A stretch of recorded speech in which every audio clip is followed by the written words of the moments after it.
Tune in now to the hottest sports podcast, 910 Sports. 910 Sports.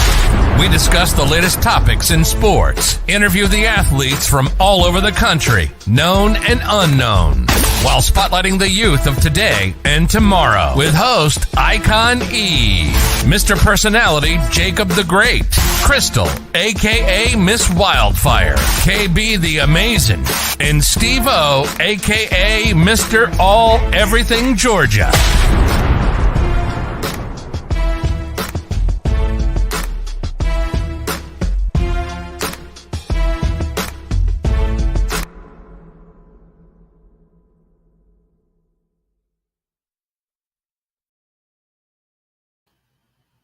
Morning, it's your boy Icon E. And we here on 910 Sports. You know what I'm saying? First and foremost, want to thank God for this opportunity once again to be on here. Also, want to wish every mother across the world, my mother, aunts, uncles,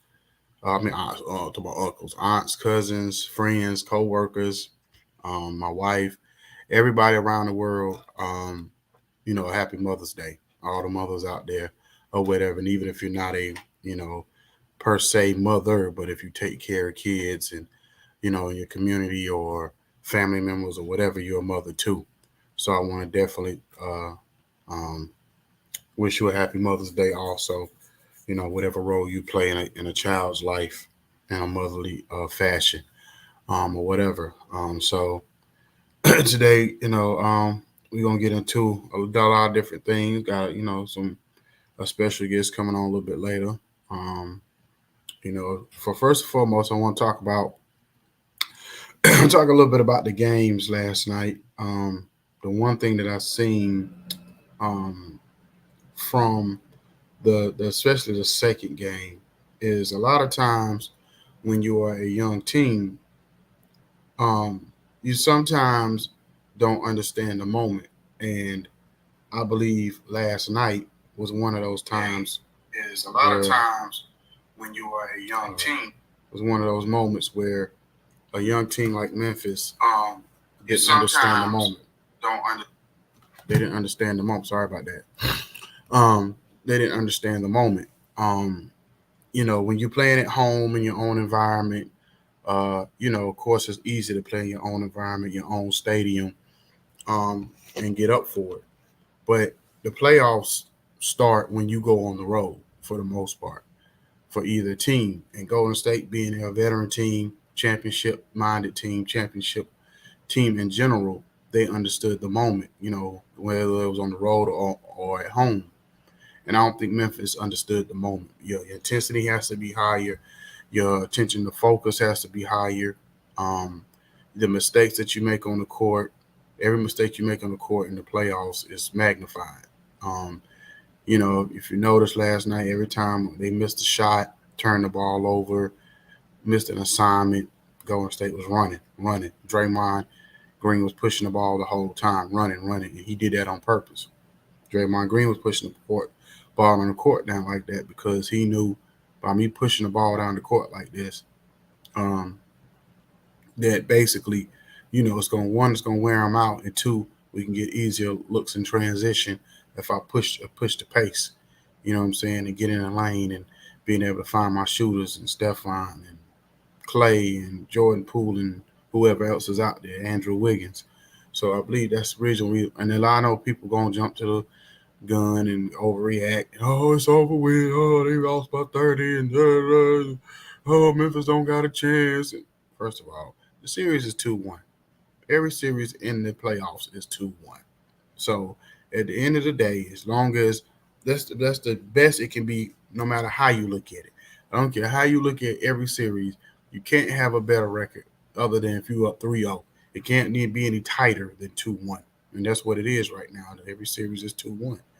So Memphis still has a chance. They have a dynamic, up-and-coming superstar. I'm really starting to say that he is a superstar because he shows up for every game and giving us 30 plus and giving us like unbelievable plays, and hit a half court shot at the buzzer last night. He went in the air one time and it hung so long. I thought it put you in the mind of a LeBron, a Kobe or a Jordan back in the day, off of the hang time he gave on one of the plays on a shot. So he's definitely up and coming. He's definitely not scared of the moment or whatever. So Ja Morant is definitely one of those players. And it's kind of funny because we talked about the other night on the last show in Sports 910 Sports Reloaded episode. We talked about who was the top 5 players in the NBA right now. And I remember a couple of my co-hosts were saying something about Jason Tatum. And I said, Jason Tatum's a good player, but he's not top 5. And yesterday was a perfect example of not being a top 5 player yet, because when you're a top 5 player, you can't give me 10 points in a game 3 in the playoffs. That's just not what top 5 players do. Top 5 players, they may have bad games, but they're going to still give me 20 to 25 points, even if they're shooting the ball badly. You know what I'm saying? Whether it's getting to the free throw line or doing something. But you can't pretty much be null and void in a game 3 and call yourself top 5. Now, if you top 15, top 20, they have those moments. But a top 5 player is not going to give me 5-10 points in a playoff game. It's just not going to happen or whatever. And so that's why he's getting to the point where he can be a top 5 player, but he's not there yet, or whatever. Because that's the type of game you have to find a way to have an impact, even in a bad shooting night. You have to have an impact somewhere. You know what I mean? And Jason Tatum didn't have an impact at all last night in the game. And if he would have found a way to do something that could have put them over the hump in that game. So he definitely gonna have to have a bounce back game 4, if they're gonna win this series. Because he can't, Jaylen Brown, as good as he is, you can't just rely on Jaylen Brown to be the only one to show up. Al Horford played pretty decent. Marcus Smart, I think he's still ailing from his injury, because he just didn't look like Marcus Smart at all yesterday. He was turning the ball over. The defense wasn't that good at moments. He had his couple moments, but for the most part, it seemed like he was late on a lot of the rotations where normally he would get there and be able to get a charge or two here and there. So he just didn't seem right at all. But Jason Tatum is supposed to be the superstar. So if he was a top 5 player, Jason Tatum is the one that's going to have to show up in game 4. As far as the Dallas series, I think that, the other night they finally had Brunson to show up. But, the thing about it is some people don't want to put Luka in the top 5. They don't want to say he's that guy because of their playoff, lack of their playoffs. And it's funny because I hear people say, well, he'll never be Dirk Nowitzki. And I thought about it, and I sat back and I thought about it, and I said, the thing about it is, in 20 years of Dirk playing in the NBA, he only went to 2 finals. He won one and he lost one. So, I don't see how Luka couldn't be Dirk Nowitzki, or better than Dirk Nowitzki, not necessarily be Dirk Nowitzki, or better than Dirk Nowitzki. And he's only been in the league maybe about 5 years. He's been in the playoffs almost every year he's been in. Yes, it's his first year advancing, but he's been in the playoffs almost every year. It takes a lot of players a lot of time to crack through, and then you got to think, how much help has Luka Doncic really had in the time that he's been in Dallas? Porzingis was hurt most of the time that he was there. Tim Hardaway Jr. is not that great of a player to begin with. He's a good player. He's more of a role player that can shoot a little bit. So how much help has Luka Doncic really had in the playoffs for us to think that he should be like that? Look, that the Dallas Mavericks should be winning, winning at a high rate, and not to make a thing about Michael Jordan, whatever. But early on in Michael Jordan's career, he had no help, and it was obvious he had no help because his first few seasons he couldn't get out the first round and whatever. So when he got some kind of help with Pippen and Horace Grant and all them guys, he started winning. So we got to give, to really be honest with you, Luka not winning is really on Mark Cuban and the rest of that staff to find a way to get him a player. I mean, he got Spencer Dinwiddie over there. That's a start, but we got to find a way to get Luka some help over there, or whatever, on a consistent player that's going to show up every night, a real number two.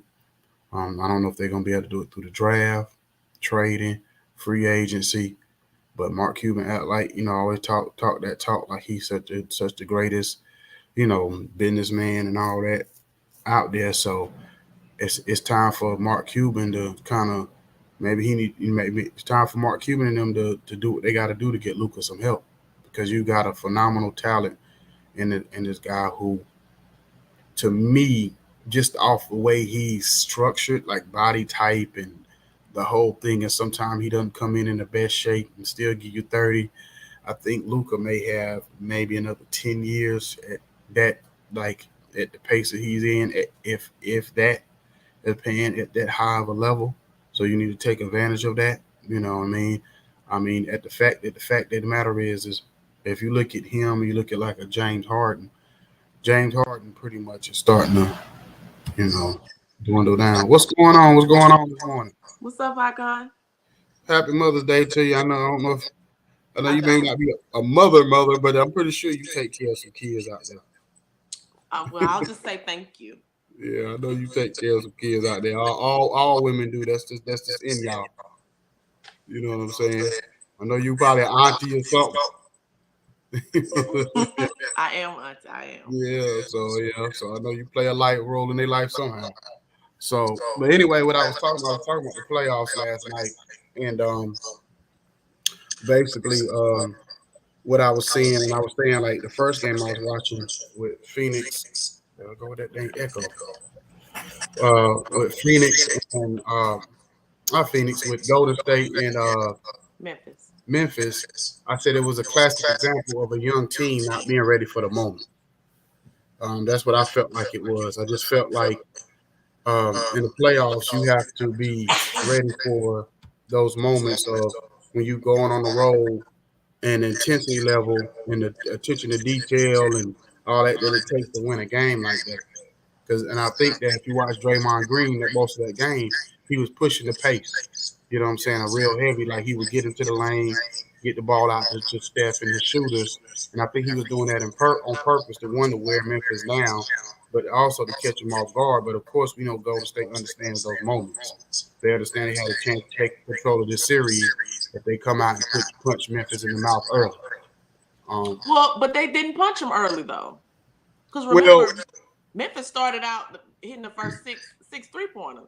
Well, and Golden State was down 13 in the first quarter.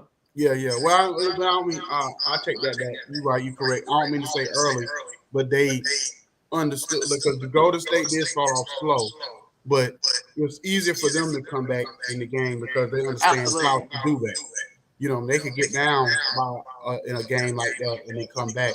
Memphis, once they punched Golden State in the mouth and then Golden State punched back, they didn't know how to recover.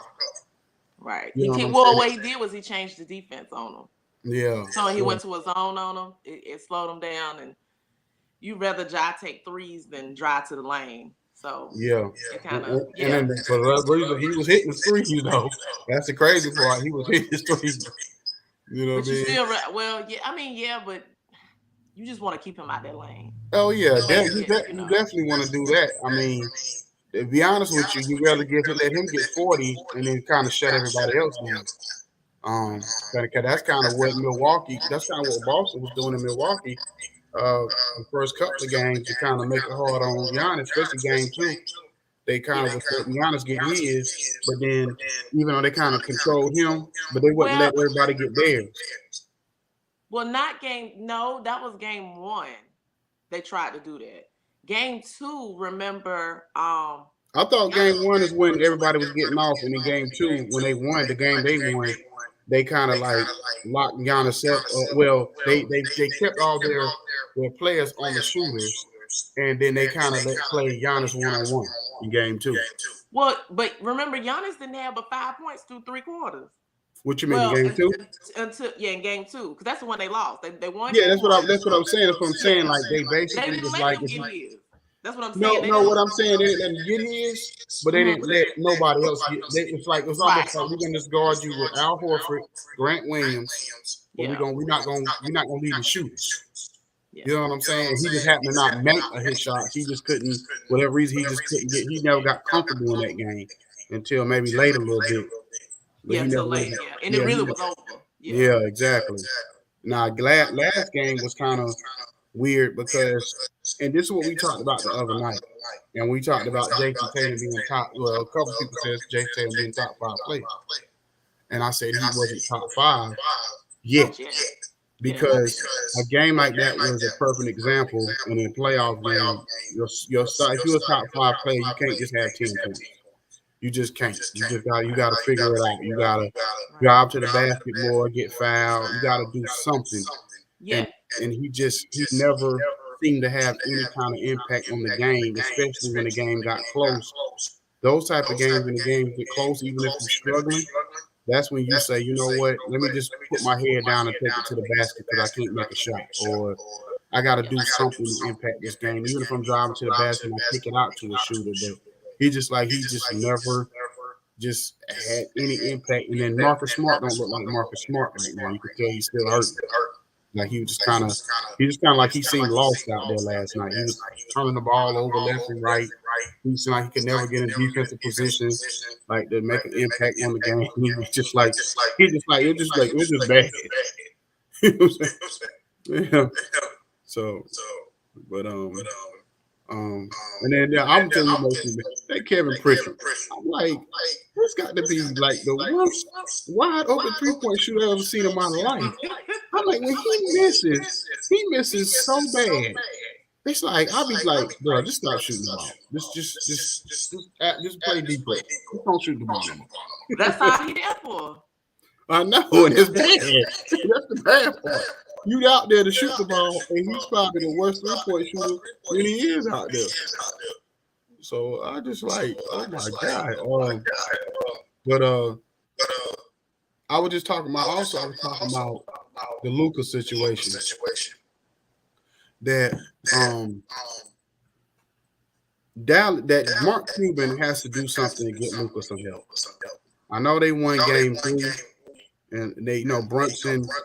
He's a good player, but he's not somebody you can rely on moving forward if you're really trying to win a championship. Because what I kind of get upset with, because even our co-host Jacob always talks about how Luka is no dirt.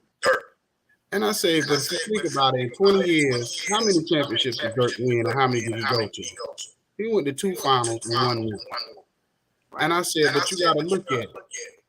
Even in, not to harp on it, but in Michael Jordan early on his career, he couldn't win before he had help. Before he had Pippen and Horace Grant, and later on Dennis Rodman, crew coaching and guys. Luka pretty much has, the whole time he's been there, Porzingis been hurt. So he really hasn't had Tim Hardaway is not consistent. He gives you moments. Huh? And he's hurt too. And he's hurt a lot.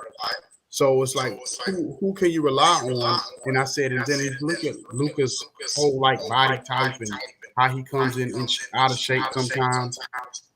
How many years do you really think Luka's going to give you? He's not going to give you a LeBron type 20 years or Dirk 20 years or Kobe 20 years. He's probably going to give you maybe 15, 12 at peak level. Unless he does something that really tries to work on his condition and his whatever. Yeah, he's young now, so he can get away with certain stuff. But just like James Harden, eventually that lack of taking care of your body gonna catch up to you. You know what I'm saying? So I think Mark Cuban has to do something to take advantage of that time. I agree. He needs some help. I don't know who we can get though. And I don't think people won't go to Dallas. You know what I mean? I think that's a place, a destination that people will go to. But and he's been playing ball. He's been a professional for a long time. So you get 15 years out of him in the NBA. He's been playing pro since he was 15, right? Yeah. Next is 15 or 16. So exactly. That's a long time. If he plays till he's 32, that means you know what I'm saying? That's Yeah. 17 years. I ain't even thought about that. So I mean, but he needs some help. Yeah. He kind of got to stop trying to do everything too. But I know that's his game. I understand that's his game. They calling him a little bit of a ball stopper. But I'm just like, who else is there? Like if he doesn't shoot it, who else? Brunson is playing. He's having a really good season. Yeah, Brunson's having a really good season. But he don't have anybody else.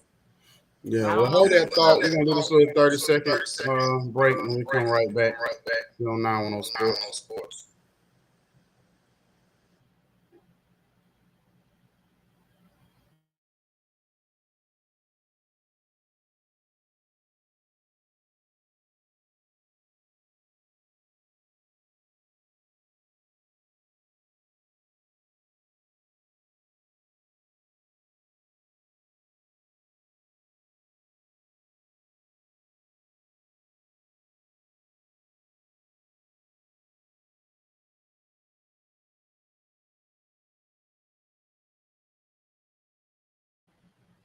Okay, we back here on 910 Sports. So let's just say, for argument's sake, Brunson was to play like he played for the next 5 years. In what world is a 5'10", 5', I don't even know how tall Brunson is. I don't even think he's 6 feet. What world is he they gonna win a championship with a 5'11" guy being your second best player? Like, we know that's not gonna happen.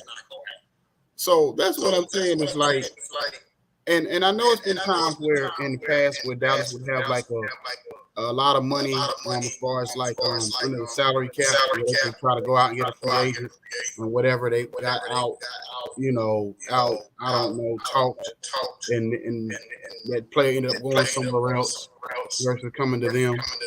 But they have to be creative, at least with trade. That's what the GM is there for, to be creative in a trade, to be aggressive in a trade, to get somebody, because you can get a player if you trade for him and if you're aggressive with the trade. I mean, we've seen good players go to teams that that we never thought they would go to. So I'm pretty Portland was able, New Orleans was able to put together a trade to get CJ McCollum, which changed life down there. That could have been something that Dallas could have got more aggressive on to do.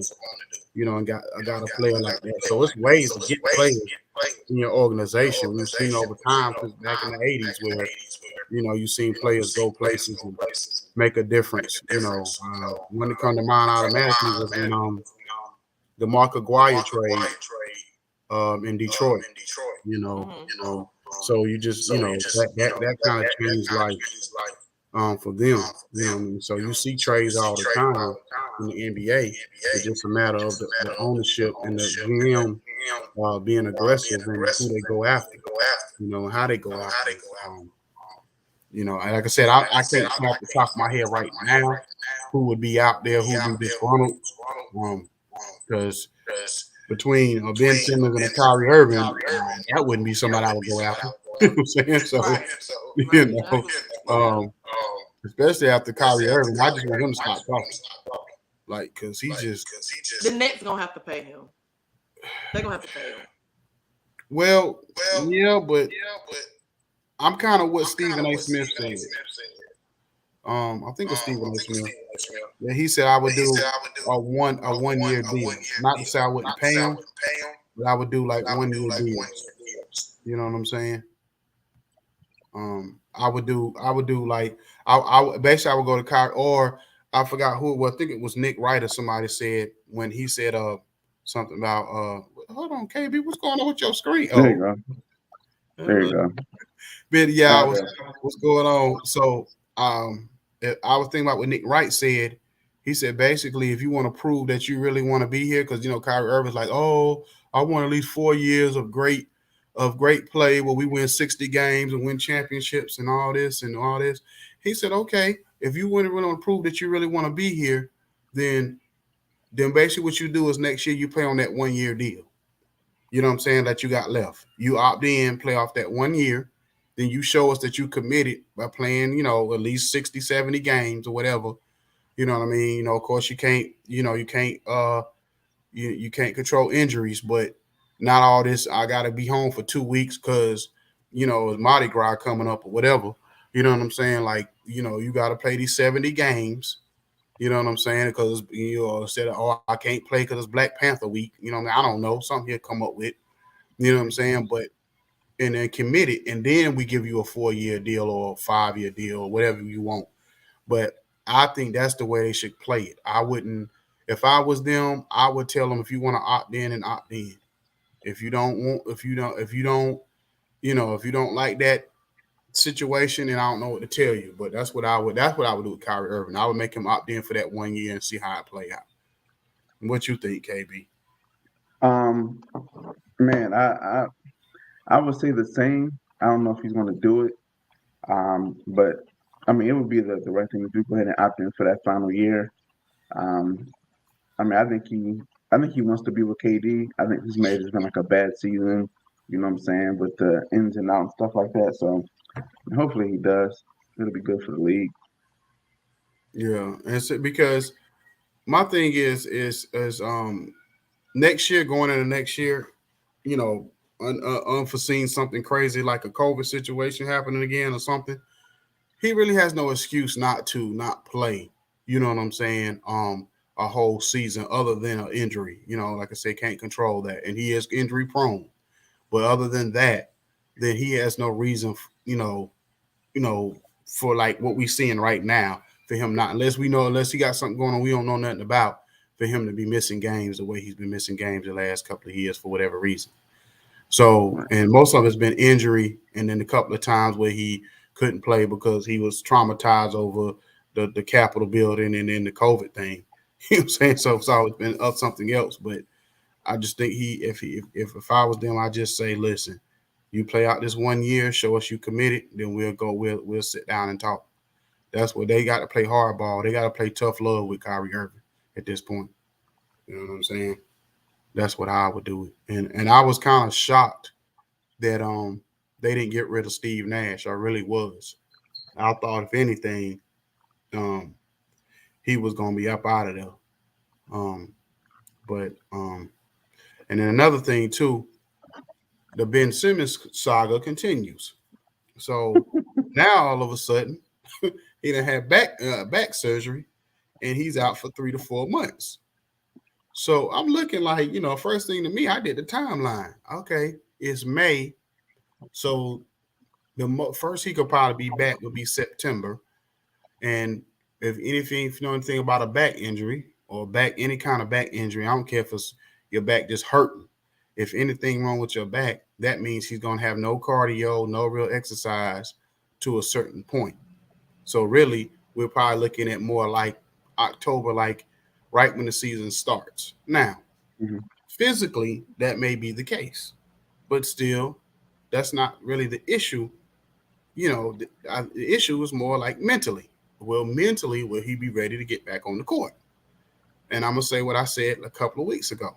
I think he should take a year away from basketball, get him some help, go see a psychiatrist or do whatever, and then really find out if he really loves the game. You know what I'm saying? And that's what he really wants to do moving forward, because he's not doing himself or the team any favors by the way this thing has been going.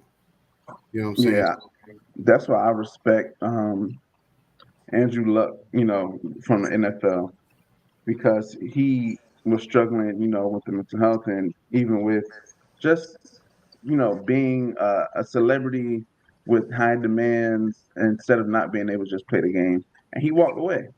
And I saw an interview afterwards, and he had lost some weight, let his beard grow, and he was happy.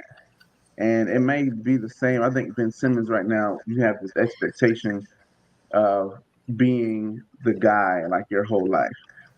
And he probably takes care of some people, and to walk away at 20, 27, something like that, 26, 27, 28, to walk away from the NBA really is probably one of the scariest things that he could, fathom at this point, because that's all he knows. but I think it's inevitable that he has to walk away, man. I think it's just not. It ain't there, man. Like, you know, every that ain't what you want to do. Yeah. It ain't what you want to do. Yeah. And sometimes you just kind of peak out for whatever reason, whether it's physically or mentally. You peak out of something. You just, you get to a certain point where you don't have the love for something, and people can look. People like us can look and say, "Man, he making all that money. He crazy."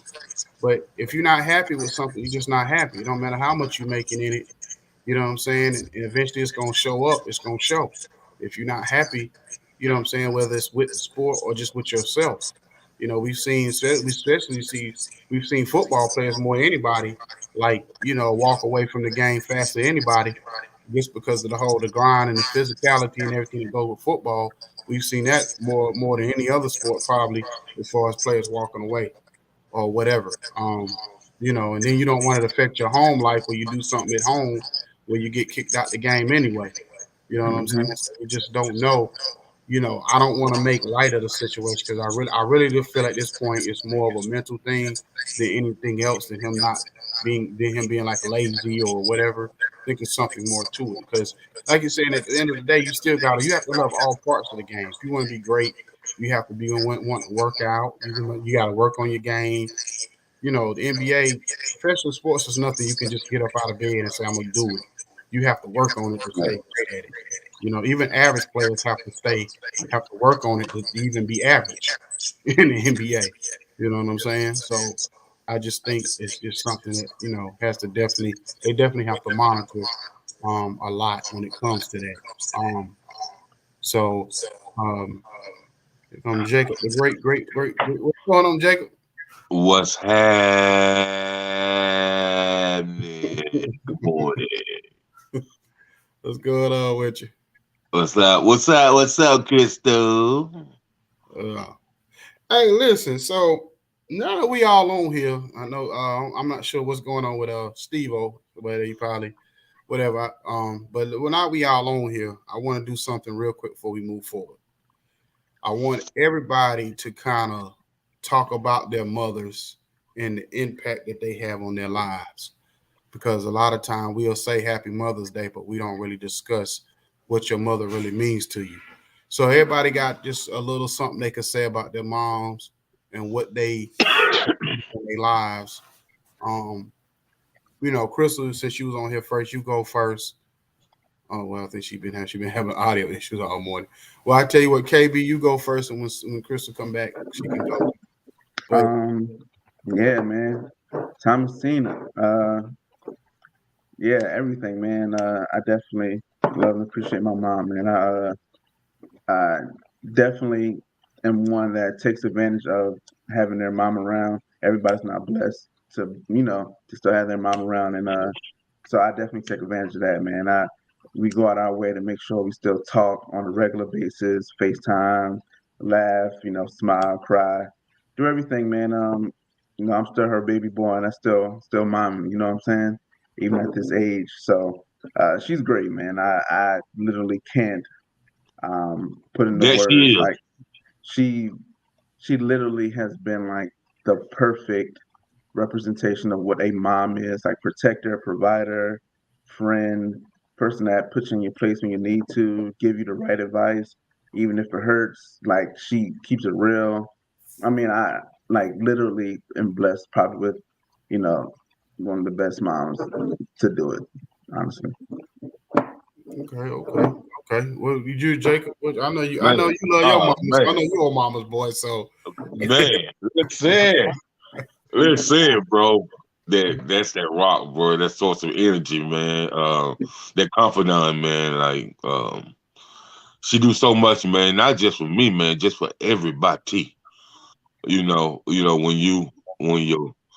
your mom, she can play superwoman. Where she took care of my dad when he was sick. She took care of her mother when she was sick. She took care of her brother when he was sick. So my dad had kidney failure. My grandmama lost mobility of her limbs, and my uncle Lester had cancer, and she took care of them all together when all of them was sick at the same time. That's superwoman to me, bro. That's not normal. You know what I mean?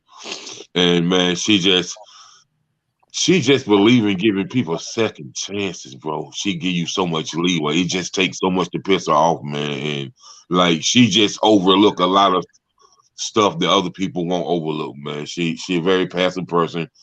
She the type of person in her mind, she think, what would God do? You know what I mean? And so, I can appreciate that, man. So, and with me, only having one parent left, oh yeah, man, she all that, then some banging a bag of chips to us, you know. That's my mama. Yes, sir. Yeah. Well, you know what I'm saying? Talk about my mom. The one thing about my mom that I always admired with her is being a single mother trying to raise two kids.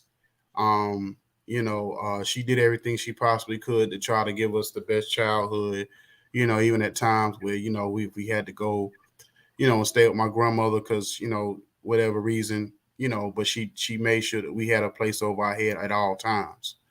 Um, and then my mom always took us places. A lot of kids I grew up around, they didn't do some of the stuff. We would go to horse races, you know what I'm saying? We would go to the beach every summer. My mom always just tried to make the best out of the situation of being a single mom. And she was a single mom ever since I was like 6 months or whatever on to that time. So, always appreciated her for that. She was a hard disciplinarian on me, especially.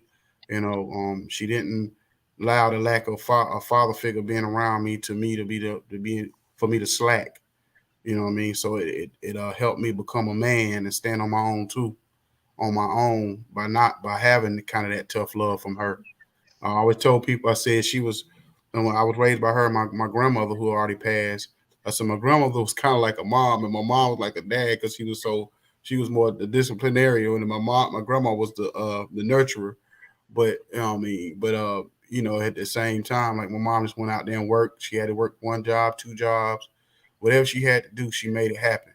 You know what I mean? Or whatever. So I always loved her for that. You know what I mean? And I always gonna give her the respect that she do because of that. You know what I mean? Or whatever. So, but I just wanted us to give a moment to give our moms, our flowers, their flowers, because like you said, um, a lot of people's moms are not here today.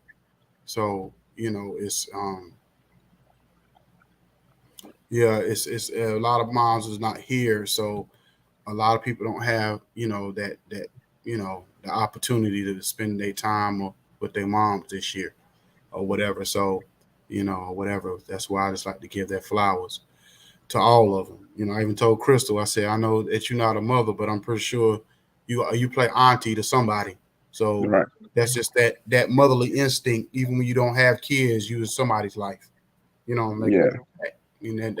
that's just as big sometimes as the mother itself. Sometimes when that mother has other help to help them, raise their kids from a sister or whatever, a cousin or somebody like that or whatever. So, but anyway, we're gonna take a quick 30-second break. We're gonna come back and continue the show here on 910 Sports.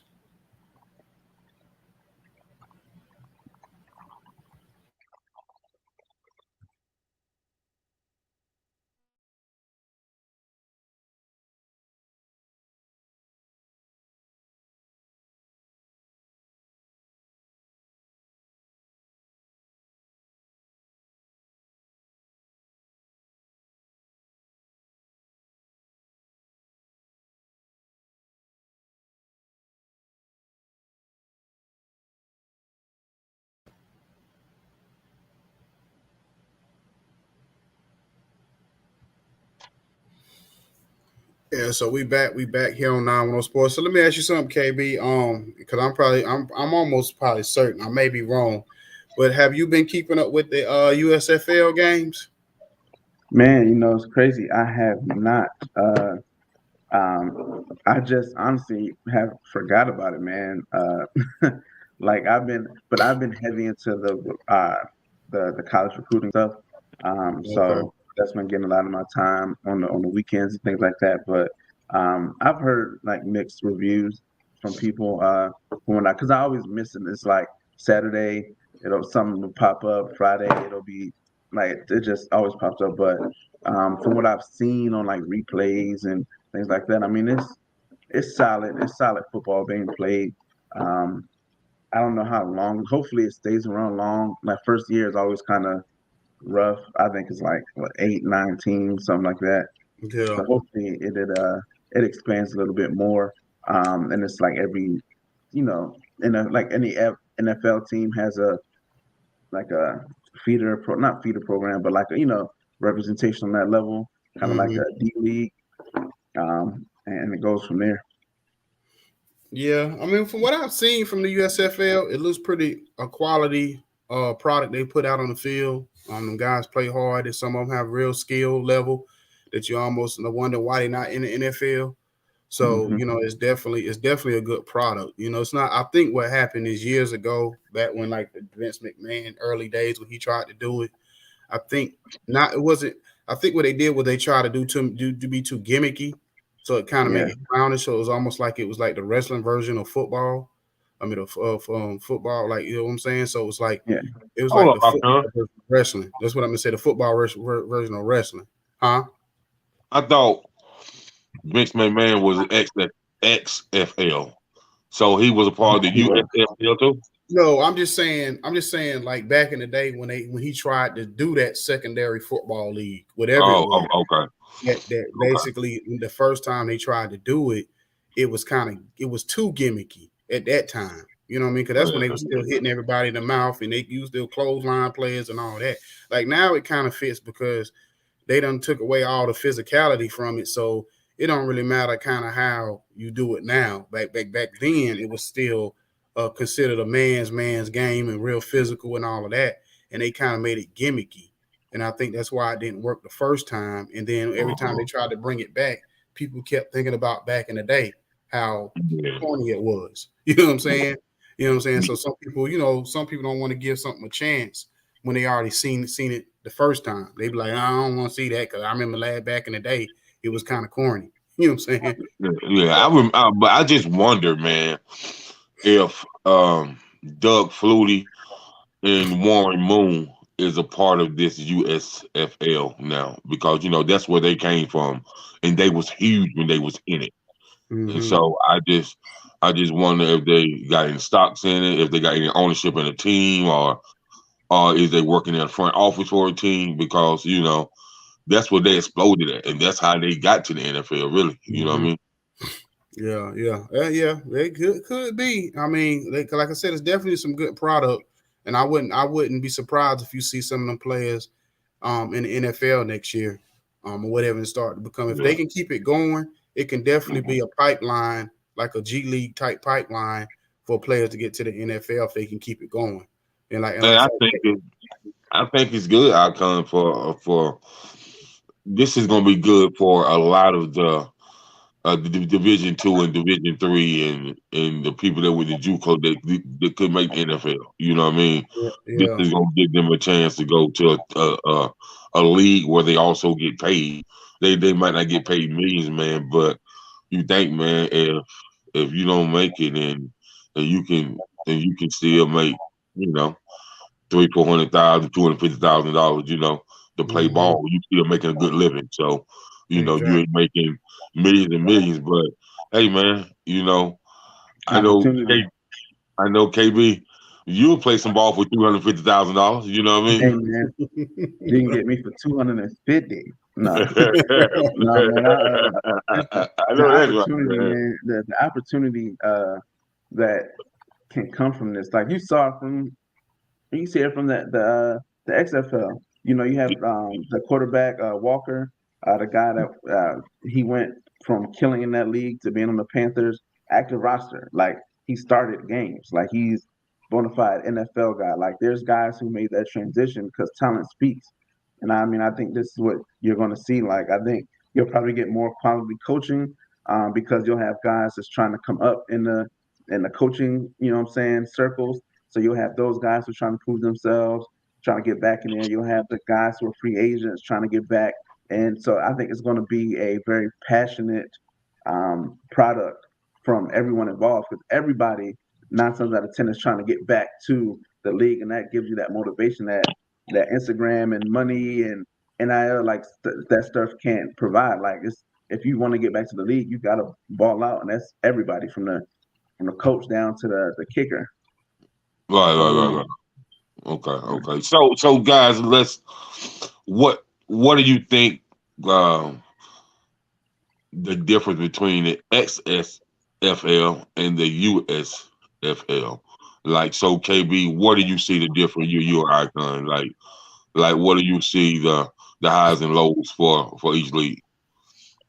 I mean, it's just different. XFL's arena. Well, I don't know if it's still arena, but it's just a different product. Like it's just more of a fun, like you play a video game, you play Madden, it's simulation, and then you have like the arcade version. The Right. XFL, I would say, it's like the arcade version because I think XFL is arena, right? I think so. I think so. Yeah, I think Yeah, so. so They're not playing it gives arena. it gives a different thing. It's different vibe. Arena very fast paced. Big plays.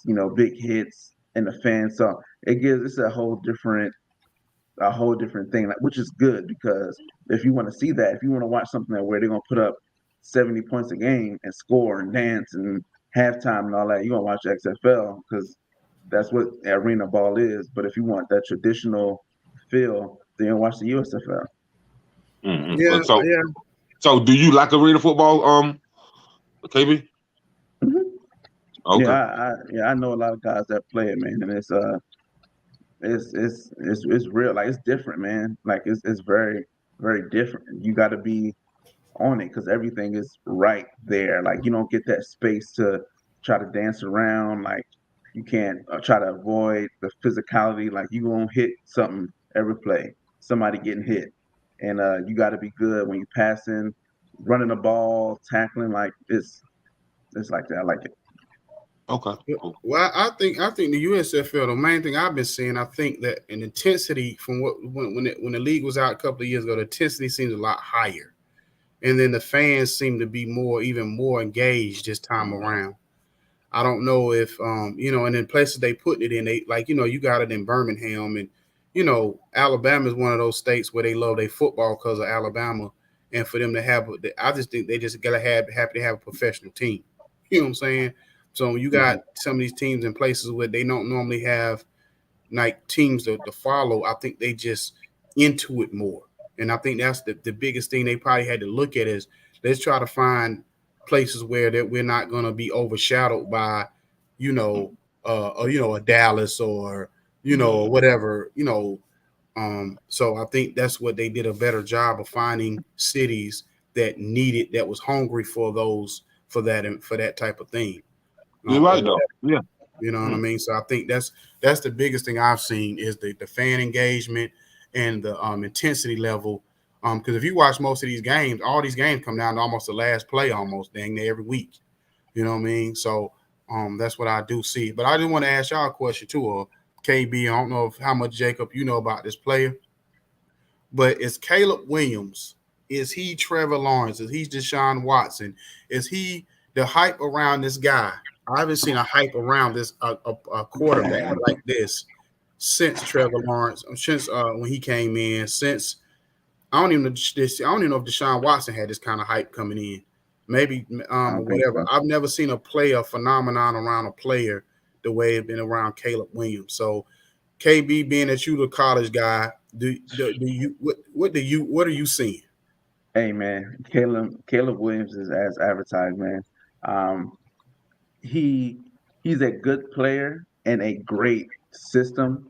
So when you think of like in college version, like the Kyler Murray, Baker Mayfield, Johnny Manziel, like he's like one of those type of guys who's gonna drop back, scramble around, make plays with his legs, throw a dart 50 yards down the field. Like he can really do it all. And him playing with Lincoln Riley, that's just what he does. That's his offensive setup, and so he's good. Like he's legit.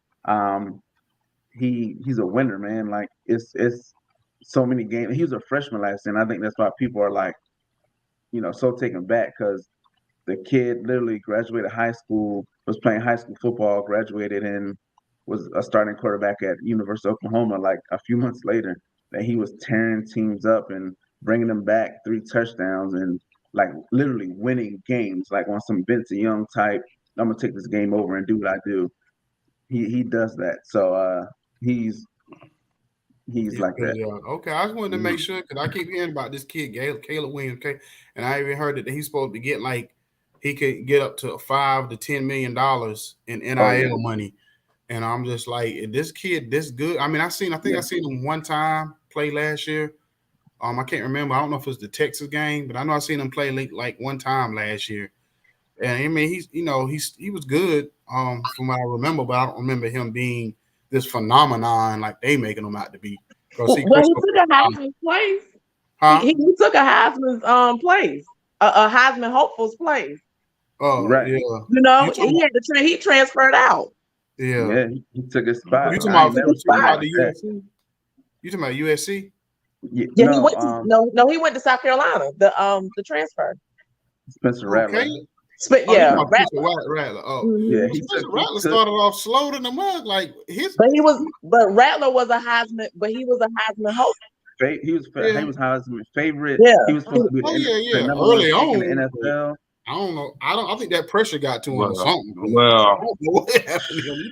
I'm gonna say this, yeah, I'm gonna say this, man. For you to put his name in the same category when it comes to future college quarterbacks, Vince Young, and to me, that's saying a lot.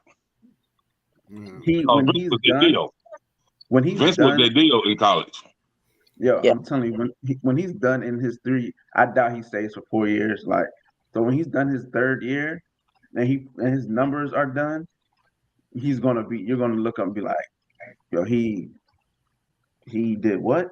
You know what I'm saying? When you look back at his body of work, because one, the system, and let's see, Jalen Hurts almost won the Heisman after 1 year. Baker Mayfield, did he win the Heisman? Didn't Baker Mayfield win the Heisman? I think he did win the Heisman. Yeah, he won the Heisman. And Kyler Murray was right there, and they all #1 picks in the NFL draft. Like, it's a thing, and he got 3 years under that, and all those guys had 1. They were all one and done. You think he's gonna be better than Because I think he's gonna rival with Bryce Young. Because Bryce Young, to me, from what I've seen, he's the truth. You know what I'm saying? I think he's better than Bryce Young. I think Bryce Young has great weapons around him, and he has like a better staff. He's more professional. He's probably more pro ready when he gets there. But as far as like talent wise, Caleb Williams is probably more talented. Like if I had to pick one to go win this game, it's gonna be Caleb Williams. Okay, well I'm gonna definitely be watching real closely this year then, because I like both of them, and I hate Alabama, but that doggone Caleb. But that for what I seen in Bryce Young, to be able to play the way he did when he lost both his weapons in the championship game, and I say, yeah, this guy, he can play for real. Hey, but I'm gonna tell you real quick, Bama got a guy behind him that y'all gonna see next year. This kid is a monster. This black country boy, he is like Cam Newton, but with coaching under Sapp. That boy is a beast. You can't bench him for a Heisman Trophy quarterback. But next year, this boy he's gonna be a problem. Okay. Yeah. But anyway, y'all, I'm gonna let Jacob introduce our guest, and we can get this thing going. Well, good morning. Good morning, Ms. O's. How are you? I'm good morning. I'm well. How's everyone doing today? Good. Doing good. We're doing good. So, welcome to the 901 Sports Podcast. Thank you for having me. Yes, man. We have Icon E, KB Amazing. I'm Jacob the Great, and Miss Wildfire, and we welcome you. And we're very excited to have you. Because when somebody shared a post with me a while back about president of the D League, they said, oh no, Jacob, female basketball D League. I said, they got a D League? So I was like, you know what? I'm gonna have to go in her inbox and see what's good if I can get on the show for real. And so here we are. So just want you to go ahead and introduce yourself properly to the audience, and then we'll go ahead and go on with your journey. Good morning, everyone. Happy Mother's Day. What My happened, name is Miss Lady Michelle U? Oles. I'm the president of the Women's National D League, which is a developmental basketball league for young ladies 21 and over. All right, there you have it. So, tell us about your journey getting up to being the president of the D League, because I know it was a journey to get there. A little bit. Well, the founder of the Women's National D League, Mr. B, we go back, way back. And he was working with the New York Knicks, the Liberty, the Rangers, every New York team possible, doing consultation and marketing stuff of that nature. And then he kept always seeing that the women were at a disadvantage, salary wise, promotion wise, just everything across the table. They were not getting the recognition that they needed. So he brought it to the big wigs' attention, and it was pretty much where they're the WNBA, they under the NBA, they're okay. They weren't okay.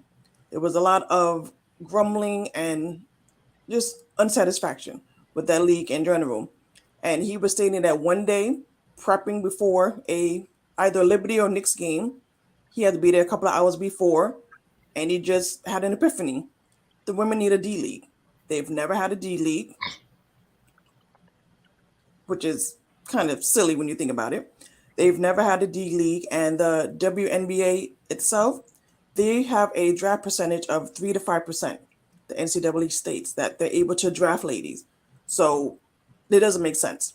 Out of the thousands and thousands of talented ladies, you're only able to draft 3 to 5%.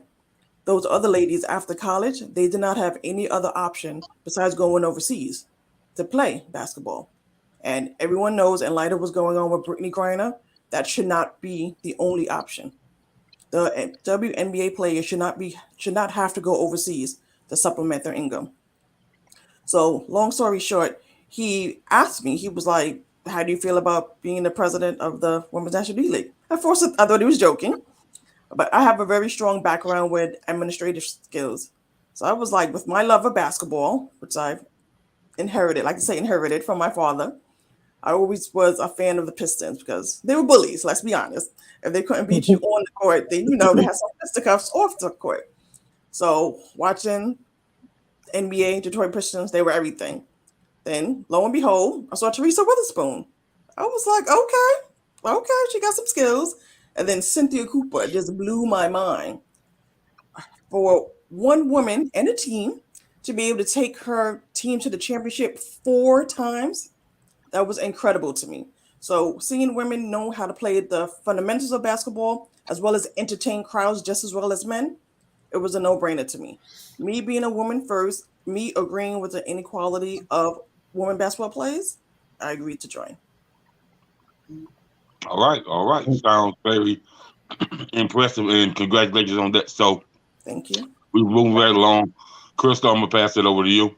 Because I can see you itching over there, and you ready. You ready? So, go ahead, Crystal. So, how many teams do you guys have? We currently have 10 teams. Those teams are located in New York, New Jersey, Connecticut, Pennsylvania, Carolina, serving both North and South, Georgia, Minnesota, Milwaukee, and our latest addition is Ohio. Okay. And so how many players have come up through the D League and made it to the WNBA? Because they just cut like a lot of players. Well, the D League is still in this grassroots stage. I say that because it was originally founded in 2017. With the building of the team, it really got ready to test the waters in 2020. Our season is a winter season. It's from November to March. And by the time we was geared up to play games, we played 2 games, the New York team, the Westchester Shooting Stars, at the Westchester County Center. But that was March of 2020. And that's literally when the world came to a start with COVID. Right. So with that being said, it was a blow because we was all geared up to go. But instead of sitting back and pouting, I would say, we would just use that time to sit back and build our strength, our foundation, making sure that our foundation is strong. So once we're able to go, we hit the gate running. And that's where we are today. Okay. So it was, I think 3 players just got cut from I know one got cut from the Sparks. Can they then go to the D League and play? Once they get cut by the WNBA team, can they come to the D League and play?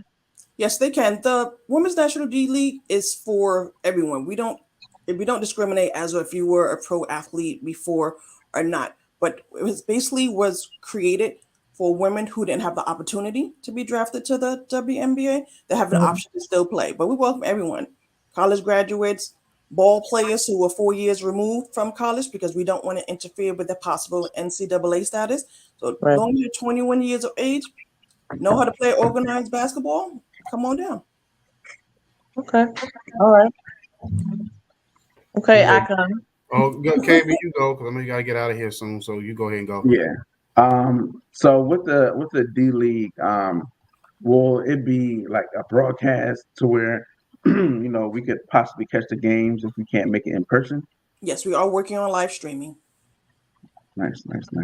And so age 21, do you ever see yourself maybe going like lower? Because is there a rule in college with the NCAA with women, they have to play the 4 years? I heard that somewhere, like they have to play 4 years before they can go to the WNBA. It's the age. It's the age. Okay. It's the age. So and that's also something that's unequal with the NBA and the WNBA. Right. We know tons of players that were drafted right out of high school for the NBA, but it's not allowed for the WNBA. And the reason why the Women's National D League say 21 years and older, because if you are a college player, we don't want to be in the way. Heaven forbid if a NCAA team is looking at you. Mm-hmm. Okay, that makes sense. Well, I'm definitely looking forward because I've definitely been probably pick it up a little later, but definitely getting into the women's basketball and probably going to a lot more Dallas women's basketball than Dallas NBA. So hopefully y'all get a team out here, man, so we can see it. Great, thank you. So what I want to ask you was kind of going back early on. So you say you had a love for the game. So did you play as a child yourself? No. At all? Okay, so you just had a love for it. Yes. And it's funny because that's a question I get all the time that people see me. I'm 5'0". So they're like, yeah, okay, we understand that you didn't play. Understand there's Muggsy Bogues, but there's not a lot of people 5 feet and under who can really play. So basically you're saying that anybody can play. So can you go through like the process of like the tryout process? Like what kind, is it like a training camp, or what's the tryout like process for a player to be selected on a team?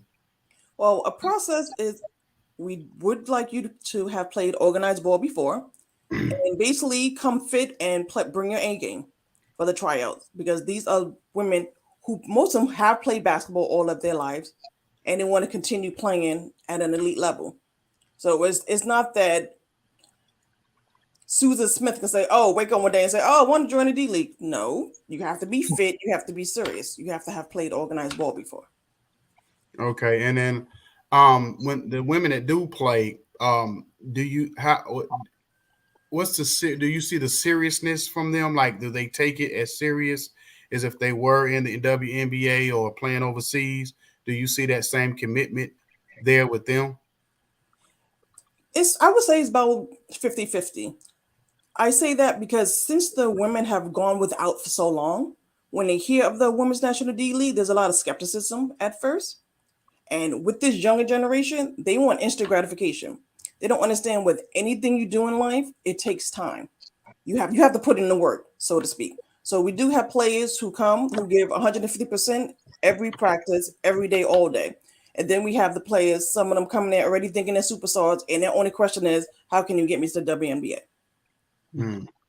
So is that your biggest challenge? So what is the biggest challenge that y'all have had over these last 5 years? Other than COVID.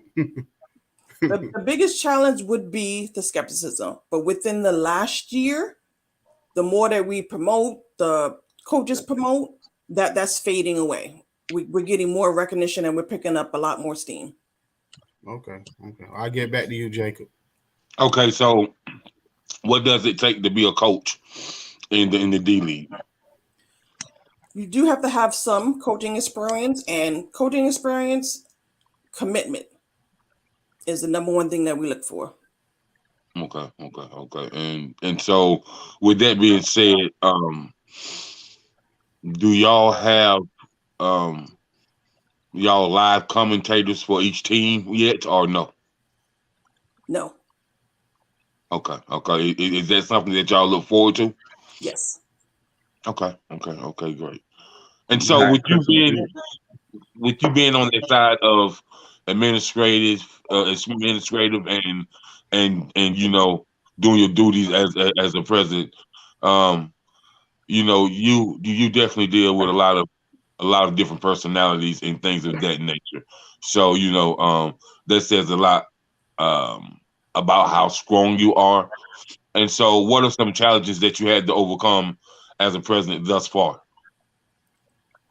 Believe it or not, most of my challenges come from men. I believe it. Have mercy. That's very believable. It's like they hear my title, and some of them think of it. That's all it is a title. They're like, okay, where's Mr. B? No, there is no Mr. B. You either speak to me or you don't speak to anyone. Then it's like, okay, she's serious, but I mean, it doesn't happen often. But when I'm still taken aback when it does happen. So I'm like, okay, because Miss Crystal can attest to this. One of the things that women in a company don't want to come across is the angry Black woman. So we have to walk that thin line of being assertive and not being an angry Black woman. And in the very beginning, that was a struggle for me. Now, I've always been a straight shooter, but I'm even straighter now. This is what it is. Okay. Well, Crystal, you got any? I know you got another question or two. So you said there's a team in the Carolinas. I watched the WNBA. I'm a big basketball fan. I've never heard of it. Well, the Carolina Dream, we just got established that team. They just just had the tryouts on what's today? On May 1st. Oh, okay. And so, do you know where they're going to play their games at? We're looking at a gym in Charlotte. Okay, yeah, that's in between. That's in right there at the border. So I think Crystal can make the games and be the voice. I'm see if I can be a commentator too. There you go. The voice of the team right there. Hey.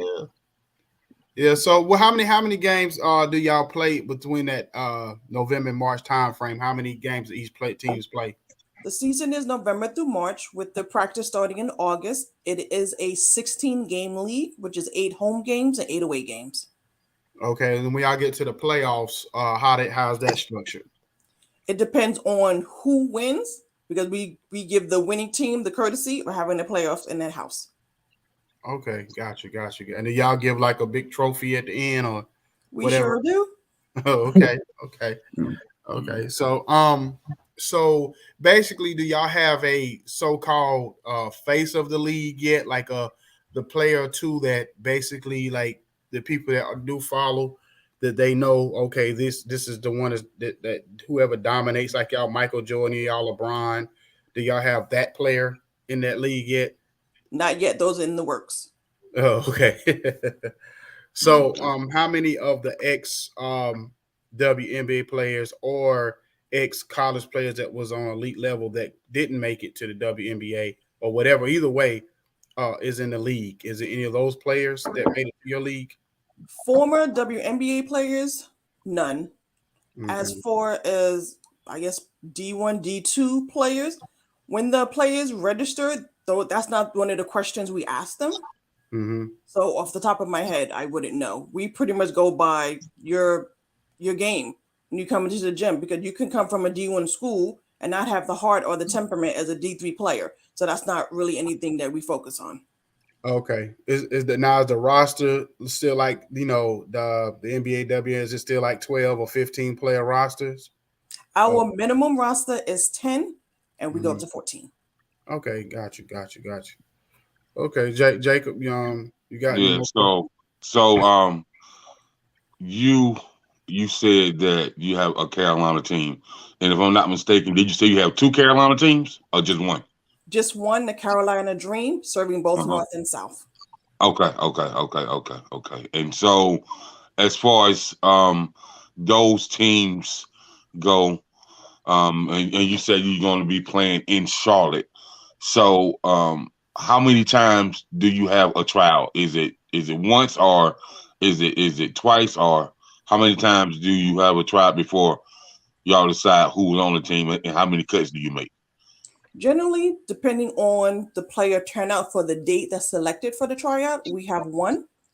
But since say, for instance, we've had our trials for the month of May for all of our teams.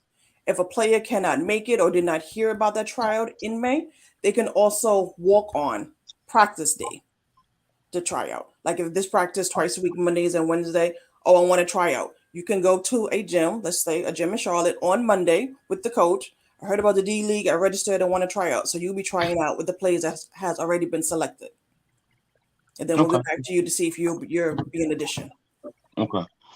So for the young ladies that didn't go to college to play ball, but they always kept their body in shape, and they always going to the gym, going to the Y, going to Boys and Girls Club to work on their game, and they never been to college, and say they 2 years out of high school, and they want to try out for one of the D-League teams. Can they also try out without having a college background? No, they have to be the minimum age of 21. Okay. So, okay. Now, I got a question.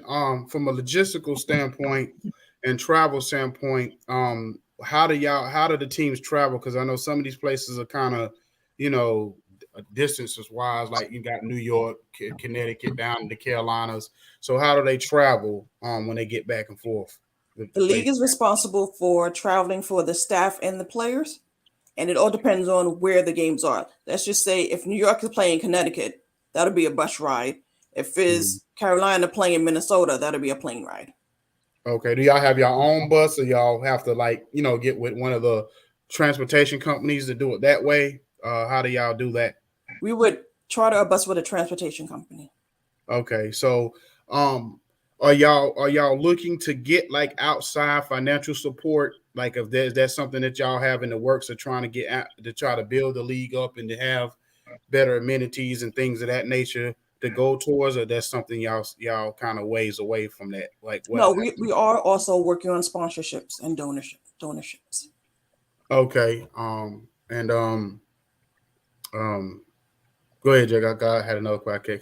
So with that saying, I think it's a wonderful thing with the D League. So, what is the support that you guys have got from the front office of different WNBA teams? Is it been great, or is it an ongoing constant battle, or is it just moving as you would like for it to move rapidly and forward? We're building up toward it. I've noticed. We know that they've noticed. Has anyone reached out? No. Okay. And one other question I have, why it's still in my mind, the community, as far as when does each team do they have like things in place in the communities that they're in as far as giving back, and supporting those communities? Absolutely.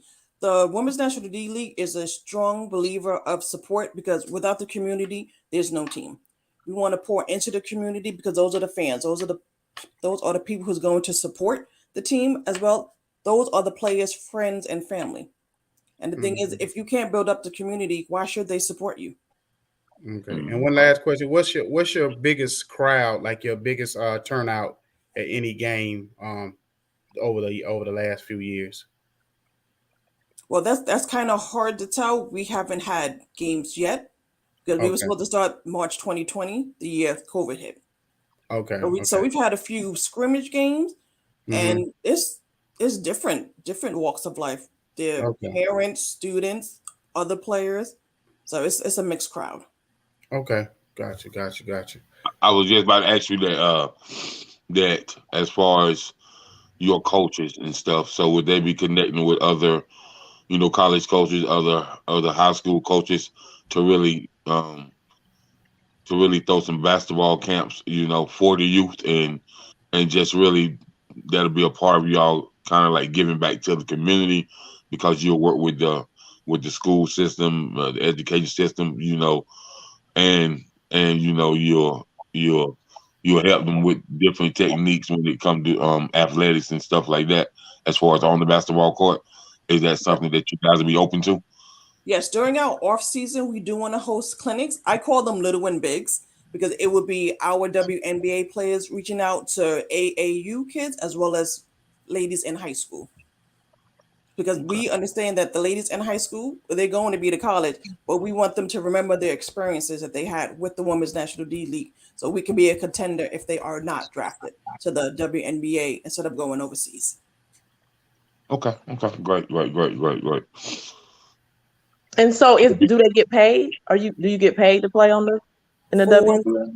For the very first season, you must play to get paid, meaning your foot must touch the hardwood in order for you to get paid. We don't care if it's 60 seconds or 25 minutes, but you must play. And the reason for the first season, we want to make sure these ladies are serious. We don't want them thinking, oh, we're just gonna come down here, play a game, and get a paycheck. We're a serious league, and I use the word competition loosely, or recreation leagues. We are not a recreation league. We don't want to be seen as a recreation league. Right. Okay. Right. All right. Anybody got any more questions? Nah, Jacob took my WNBA question. Oh man.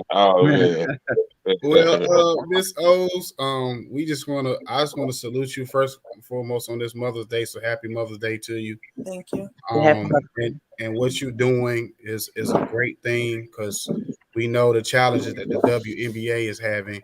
So I know it got to be even harder for you and your partners to be able to build this league up. And any way we can be a support in any way, or I guess come with. I mean, shoot, all of us looking like you said. Y'all had commentators. I think all of us got eyes went up like, "Woo, there might be an opportunity." Yeah. Because we love sports. So any way we can partner with y'all in any kind of way, we willing to do it. I'm pretty sure I speak that, confidently about me and my cohorts here. That's why I think he won a team in Dallas, so he can go out there. And, you know what I mean? Hey, man, be involved. I don't necessarily have to be an announcer. Because I'm actually in the Carolinas myself. Between Carolina and Georgia, and the other two are in the South Carolina. So we already in that area already ourselves. So, but yeah, definitely, I just want to give you all your flowers because what you're doing I know it's very difficult. Thank you. Especially being a lady. I know, like us men, sometimes we can be a little ignorant. And, just a little. That's just being real. We could be ignorant and not. It doesn't matter what you're a woman or a man. If you can do the job, you can do the job. And working for women, in restaurants and stuff, I already know y'all come with it. Y'all don't play no games. You know what I'm saying? So y'all ain't gonna cut no corners or nothing. So, but anyway, man, like I said, I want to, I'm glad you came on. You gave us an opportunity this morning because it is Mother's Day. You could be doing anything else with your family. So I do commend you for that. So I thank you. You have a very blessed day, blessed week. And one more thing, Akon. Ms. O's, so you have coaches and you have players. And, if you're open to giving them the opportunity to come on the show, just please let me know. And I'll definitely get them on the show. And, definitely want to keep the relationship open with you and work with you as well. I appreciate that. Yes, definitely that. And I just want to let anyone who's listening, you're interested in the league, internship, coaching opportunity, or as a player, please check out our website at womensnationaldleague.com. Thank you again for having me. You're welcome. Enjoy your day. Be safe. Yeah.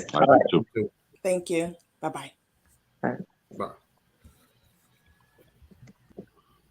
Well, to be honest with you, y'all, I was kind of just waiting on her to come on, because I know everybody got things to do with their loved ones, their mothers, and wives and all that kind of good stuff. So we're gonna cut this short. We're gonna cut the show short today. Okay. I'm going back to bed. I see you. I was like, Crystal, she all right. She always woke. She all right. You look like you got your hair did. So you may have to sleep like this right here. Hey, I knew Crystal wasn't gonna miss this opportunity. That's why Crystal kept jumping back on. I said, no, Crystal would have been got fed up with that dog on the internet, which they obviously Yeah. I was about to be like, hey, man, but this is what I want to say to you, Crystal. And I'm gonna say this to you, Crystal. Man, take advantage of this opportunity. Like this would be like I've been trying to push you back into doing something with basketball. So, I can see you with the headset, you know what I mean? So, like since you don't want to coach no more, so you know what I mean? So I mean work with her, you know what I mean? Like for real, coach. She looking for people just like you, and you. Facts. That's the first thing I thought. When she said announcers, I was like, oh, that's Crystal. Like she talk about basketball. Shit. And it's gonna be real. It's gonna be she right there too? Because how far are you from Charlotte? About an hour. It's not far. That's a drive up there on a nightly basis or whenever they got games. They probably play probably like twice a week at the crib, if that. You know what I'm saying? Sure. What they got? 8? So if they playing 16 games, I mean 8 at home, 8 away. You know what I mean? So maybe 2 games a week. If and probably not even gonna be 2 games every week at home. Maybe you know what I'm saying? So especially the way they stretching it out that far from March to the November, March, so it'll be a lot of time they ain't even playing because that's a long. They're probably playing once a week then. If they going from November to March, probably once a week. I can see the marketing now. Radio interviews. You know what I'm saying? Get a little ESPN Plus interview. You know what I'm saying? So it'd be crazy. That'd be crazy. Yeah. So definitely. Don't forget us when you 3-4 years from now you talking to Stephen A. Telling him how stupid he is. When she up there with Carrie Champion and all of them. Right. You know about us little people down here. Brunch with Jamel and Carrie.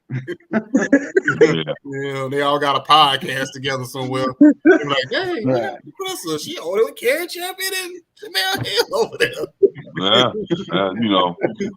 Yeah, Crystal, man. So I look forward to seeing you do some big things. Yeah, I'm gonna go look it up. Yeah, no doubt, man. So I look forward to seeing all of us do some great things, man. It's gonna be a lot more opportunity. So, she we've been back and forth this week, and so she just been letting me know what's been going on, and so so she looking to work with great people. Yeah, but I want to say this before we leave out, Crystal. I don't know if you wanted to, but I don't know if you heard us before when you had went out that last time. We all had just gave our mother their flowers. So I don't know if you want to say something about your mom or whatever before we got out of here. My mom passed away, so. Okay. Well, I mean, because did you want to say anything about what role she played in your life and whatever, and who she was? I don't. Okay. I don't want to get teary. I don't respect that. I respect that. Okay, well, y'all, man, like I said, man, y'all have a blessed day. We're gonna cut it short on this, you know what I'm saying, and give their Mother's Day time and wives and all that stuff their time. So I'll see y'all on Wednesday night, man. You know what I'm saying? All right, it's your boy Icon. My man KB the Amazing, Crystal, you know what I'm saying, Miss AKA Miss Wildfire, and Jacob the great Mr. Personality. See y'all next week. All right. Peace.